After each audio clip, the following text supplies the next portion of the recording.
তীব্র গরমে মানুষ এবং পাখপাখালি সবারই হাঁসফাঁস অবস্থা।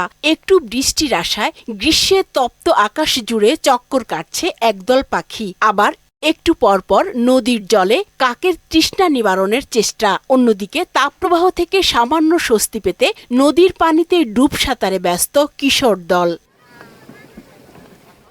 এ সময়টাতে সরাসরি সূর্যের নিচে কাজ করা শ্রমজীবীদের কষ্ট সবার চেয়ে বেশি।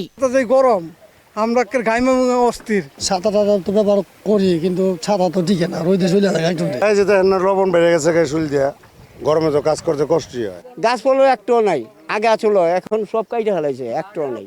আবহাওয়া অফিসের তথ্য মতে দেশের প্রায় সব অঞ্চলেই বইছে তাপপ্রবাহ।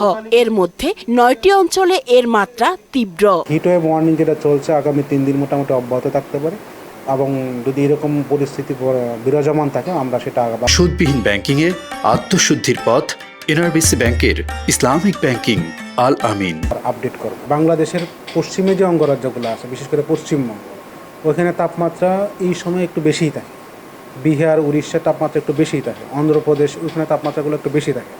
উত্তরপ্রদেশ, ওই প্রভাবটাও আমাদের বাংলাদেশের উপরে পড়ে। তাপপ্রবাহ বা দাবদাহের সময়ে হিট স্ট্রোকের ঝুঁকি থাকে জানিয়ে সবাইকে বাড়তি সতর্ক থাকার পরামর্শ দিয়েছেন চিকিৎসকরা। পর্যাপ্ত পরিমাণে পানি খাওয়া উচিত, পানির মধ্যে সামান্য স্যালাইন মাঝে মধ্যে খাওয়া উচিত, কিছুটা লবণ থাকা উচিত। বাচ্চারা এবং 5 বছরের নিচে এবং 65-এর উপরে, এরা কিন্তু খুব রিস্কে থাকে। 65-এর উপরে ম্যাক্সিমাম হার্ট অ্যাটাক হওয়ার সম্ভাবনা থাকে। এদিকে চলমান তাপপ্রবাহে শিক্ষার্থীদের স্বাস্থ্য সুরক্ষা বিবেচনায় আগামী 27 এপ্রিল পর্যন্ত সারা দেশে স্কুল, কলেজ, মাদ্রাসা বন্ধের নির্দেশ দিয়েছে সরকার।